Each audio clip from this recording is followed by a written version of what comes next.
Hello and welcome to this, our first episode of Wye Valley Walks. Today we'll be taking a walk in Herefordshire, not too far from the town of Ross-on-Wye. This walk is locally known as the Three Churches Walk. It's a 4 and a bit mile walk that not surprisingly takes in 3 churches. It's 4.82 miles or 7.75 kilometres long. If you fancy taking the walk yourself, you can find all the details below this video on the WyeValley.TV website, along with the downloadable files for GPS devices, smartphones and the like, as well as a PDF version you can download and print. Our walk today starts in the village of King's Caple. We're starting here because it's nice and easy to park, which you can do next to the church and opposite the tump. In case you're wondering, a tump is a small rounded hill or mound. The first of our 3 churches is the 13th century St John the Baptist Church.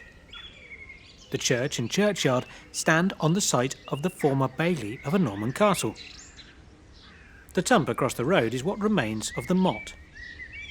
The nave and chancel of the church, or the squat bits if you like, date back to the 13th century, and the tower was added in the 14th.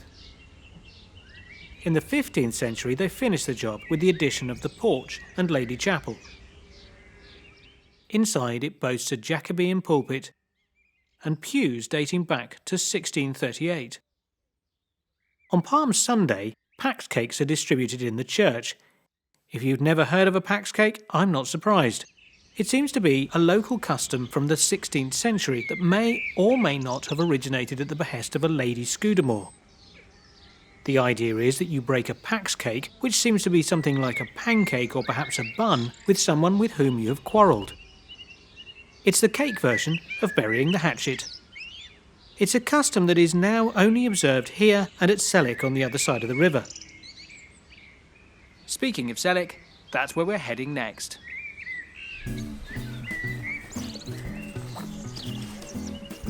We walk past the tump,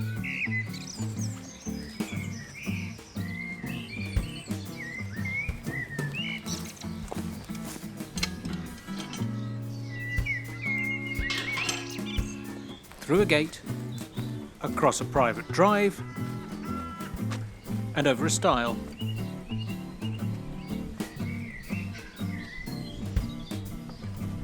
Across a field,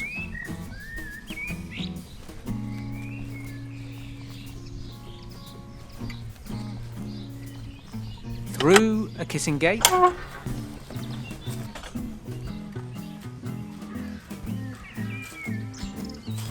turning right onto Sellack Boat Road and down towards the river.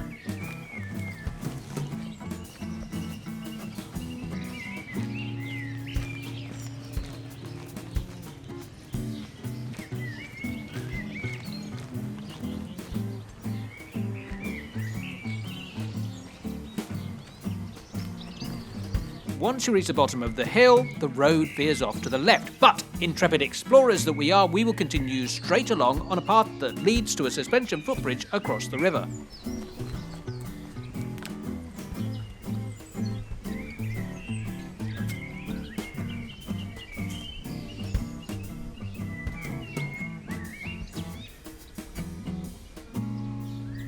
Until 1895, if you wanted to cross the river here, you either had to get wet using the ford or use the ferry service.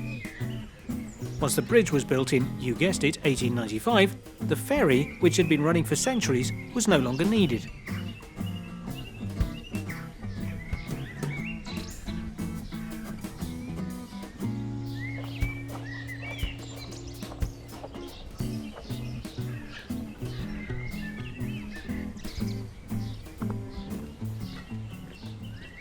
The bridge was commissioned from the bridge builders Harper from Aberdeenshire. The suspension bridge carries not only walkers but also a Grade 2 listing. Can you see what I did there? I really should be ashamed. Anyway, it's said to be the finest example of a Lewis Harper bridge still in use in the UK. The 2 churches at King's Caple and Sellack shared a vicar, who needed to get back and forth for services. There seemed to be some ill will between the vicar and the ferry boatman, and the vicar on occasion had to resort to crossing the river on stilts. Eventually, enough was enough, and the Reverend Augustine Lee organised the building of the bridge largely at his own expense.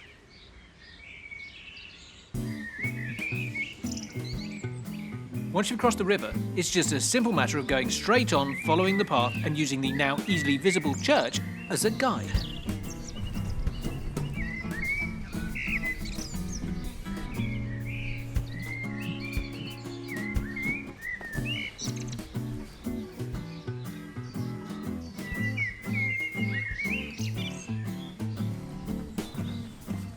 St Tysillo's is another 13th century church. St Tysillo was a Welsh bishop and the second son of the reigning king of Powys, WyeValley.TV. He did a bunk from his father's court and took up the life of a monk, despite his father's attempts to get him back into the fold. Eventually, his father was persuaded to allow him to stay. This church is dedicated to him.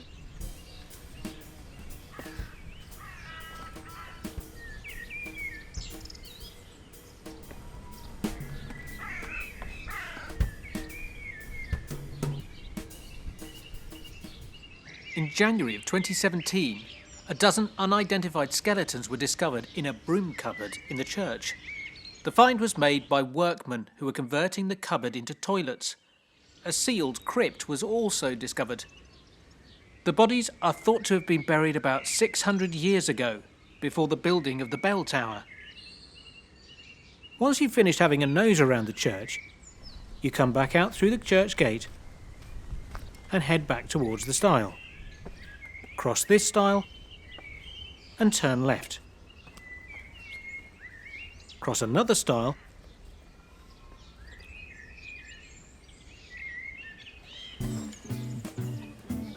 follow the footpath through the field that follows the line of the river.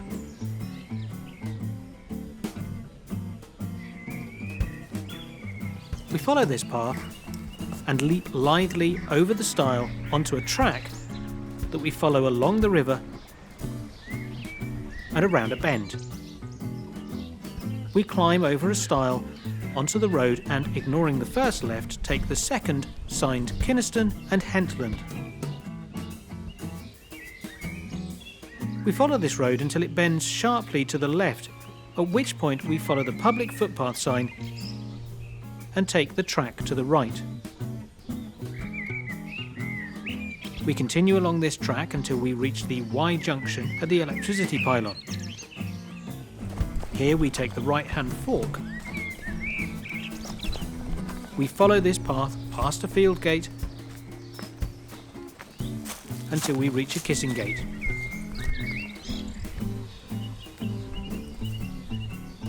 Go through the gate and follow the path, keeping the hedge on your left.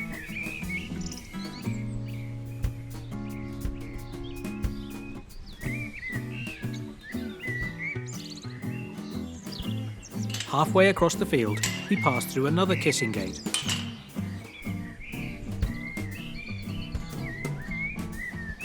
Eventually, we leave the field by a third.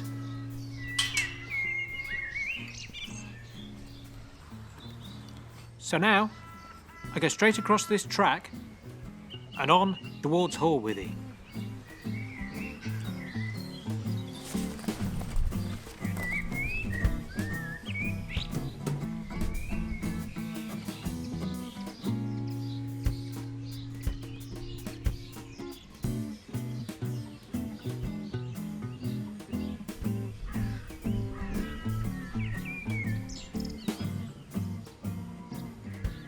I finally reached the point in my walk where I can see all three churches. Behind me, that's King's Caple Church. Over there, I can see Sellack Church, where I've just come from. And over there, I can see Hoarwithy Church, which will be the last of the three I'll be visiting today. We're going to follow this path as it descends the hill. We climb over a stile, fell into some woods. We cross a track and pass a house called Quarry Bank, keeping it on our right. We follow the curving, wooded path down until it reaches the road. Here we turn left and follow the road into Hoarwithy.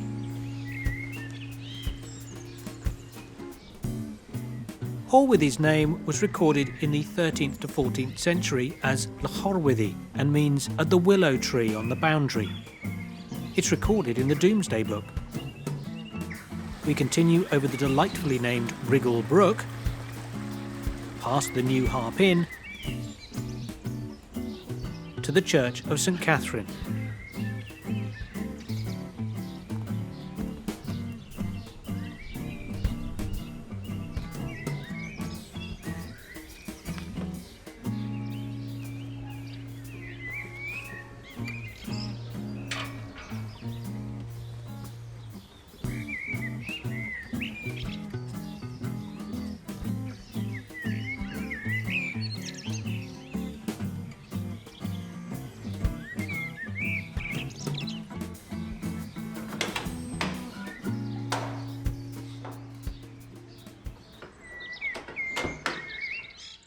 It's been described as the most impressive Victorian church in the country and a complete work of revivalist art, rare for its date, an astonishing creation.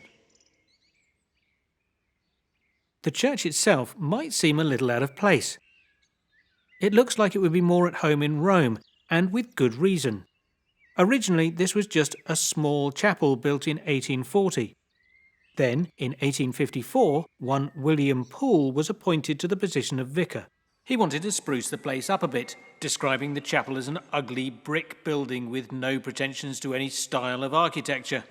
When he came into a bit of cash in 1870, he commissioned architect John Pollard Seddon to create this Italian Romanesque style building you see today.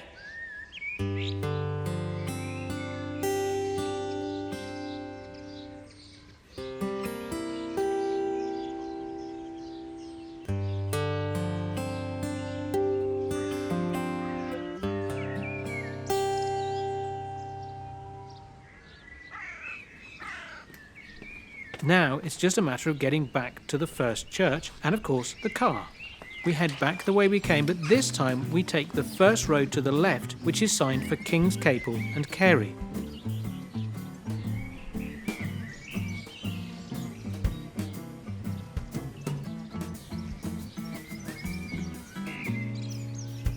We follow this road across the river, taking a moment to admire the peculiarly shaped toll house and, of course, the river.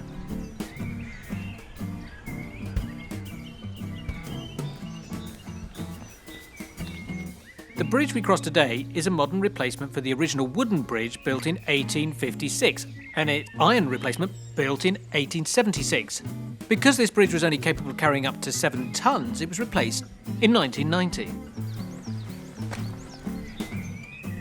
Once you're across the bridge, head straight on for about 80 metres, then turn right onto the footpath just before the sign for King's Caple.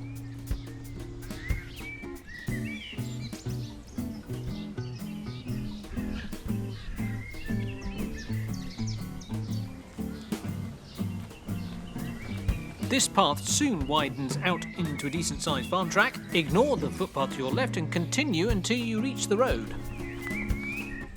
The track reaches the road at a corner, so you want to take the right fork, which is actually straight on as you arrive at it.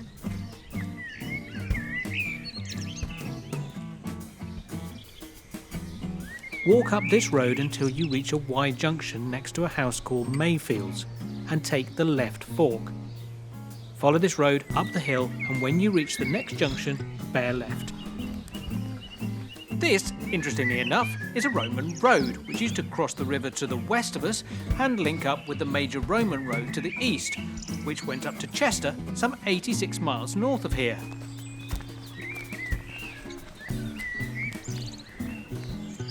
Keep heading up the hill, and we find ourselves back at King's Caple Church.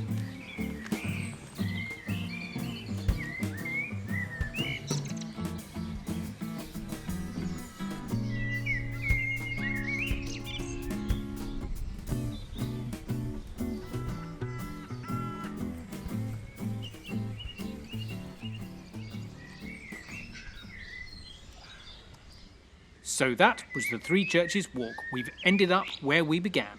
I hope you've enjoyed watching it as much as I've enjoyed walking it. The Wye Valley is awash with some really great walks, and we'll be bringing you plenty more. Thanks for watching. Please help us spread the word about WyeValley.TV by sharing this film with your friends and family via the social media links under the video. If you really like what we're doing and want to make sure we continue, you can support us financially by making a donation via PayPal or Patreon by clicking the Support Us button. If you have a business in the Wye Valley, please add it to our free business directory, and there's a free events calendar where you can let the world know about your events. We're always up to something, and we'll be regularly bringing you something new.